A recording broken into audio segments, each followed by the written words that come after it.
Hello everyone, it's Lorraine here. Today I will be chatting to one of the Intrepid English teachers, Tom. This is the first episode of our Meet the Teachers series, during which you can get to know the Intrepid English teachers a little better. This podcast accompanies a blog written by Tom, and the link to that blog is in the episode notes. So let's get started. Welcome to the podcast, Tom. Thank you very much. Why don't you start by telling us a little bit about yourself and where you're from? I'm from Wales. I was born in the capital city, Cardiff, where I lived for a very long time and grew up there. And I've been living in Edinburgh for about 3 years now. Okay, and what brought you to Edinburgh? I think it was a mixture of the architecture, the culture, the fringe, everything that's going on in Edinburgh. So have you always been a fan of the English language, Tom? I have. I think when I was at school, it kind of scared me because in language there are a lot of rules. But then I realized that within that you can start changing and manipulating these rules, which was fun. And then when I went to college, because my background is primarily in literature, I did a course which was language and literature. So it was looking at literature through the eyes of language, which was very different and very interesting. So I think that the initial feeling is that language is a very right or wrong realm, but in fact there's a lot of play you can have there. Absolutely. There are so many different ways that you can say certain things. Of course, for English learners, once they've learned the basics and they can speak a little bit in English, I really love to see them start to explore and experiment with different kinds of language and show their personality through the words that they choose. Absolutely, yes. So you actually went to university in Cardiff, didn't you, to study literature? Yes. And then where did you go? After that, I applied to do my master's at Warwick University. However, I got an Erasmus grant to go to Milan in Italy, where I spent 3 months working with a writer called Tim Parks.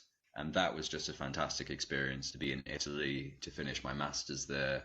The culture, the food, the language, it was all part of that experience. Wonderful. After Milan, I went back to Cardiff for a little bit. I worked as a freelance writer and editor for numerous publications. And then that's when I started thinking about moving to Edinburgh.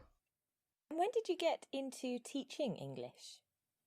I think when I arrived in Edinburgh, I had the notion that I was going to do a CELTA certificate, but it was very much the influence of my mother, who had gone into the EFL world quite late in her career.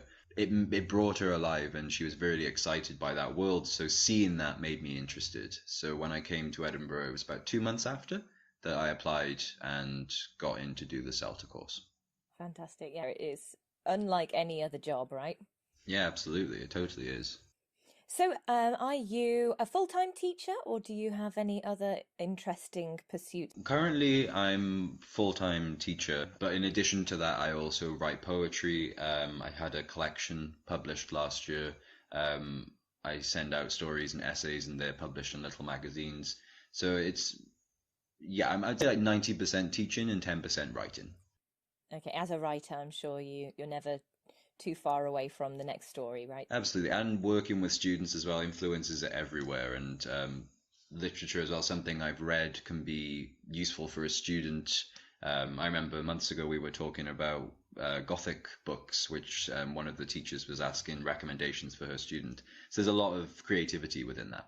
Absolutely. Do you have anything in particular that you love to teach your students? Yes, phrasal verbs is something that I really enjoy teaching. Having written a few blogs about phrasal verbs, it's the kind of thing you constantly hear. We as native language speakers take them for granted, but they're so entertaining and exciting, and there's so many different definitions to them. It's an endless conversation you can have. And adding that into writing, you can have a lot of fun and play around with them. Absolutely. Yeah, phrasal verbs and idioms in general Yes. are areas that students often have trouble with because there are so many of them, and Yes. they need to memorize the phrasal verbs or the idioms in context. Hmm.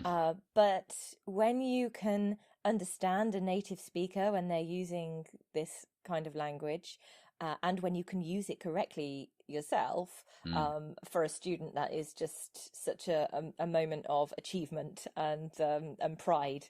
Absolutely, yes. And I think with idioms and phrasal verbs, you're right. It's like learning them within the context, try almost adding them into your collection of phrasal verbs and idioms, and then you have that confidence to start using them. And with that, you have that confidence to start learning new ones from people just having conversations with you.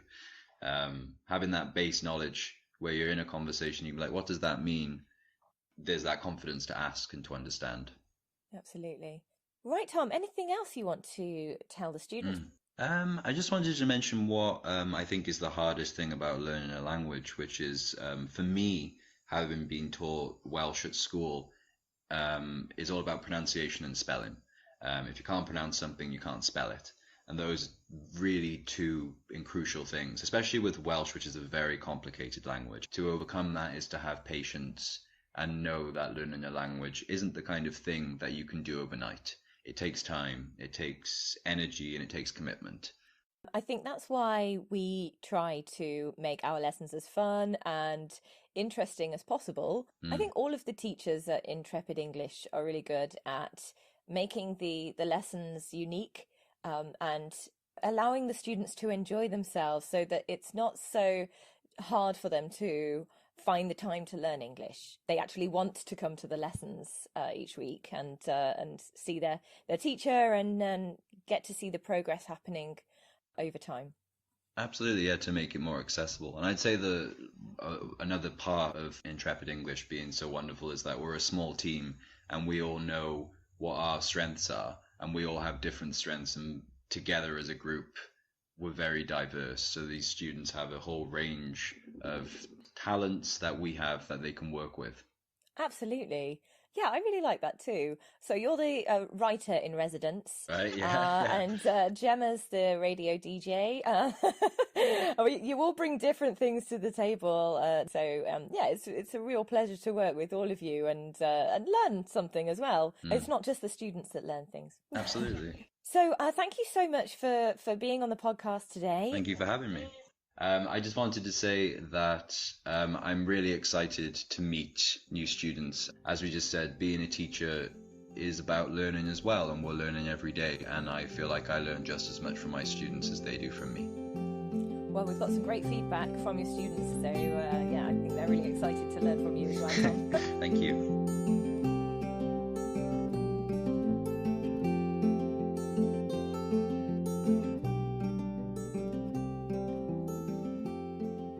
If you'd like to know more about Tom, you can visit his teacher profile page. He'd love to hear from you, so feel free to send him a message, or you can book a free trial lesson with him to talk about your English goals. Thanks for listening to this podcast. I'll be back again soon to introduce another of our wonderful Intrepid English teachers. Have a lovely day.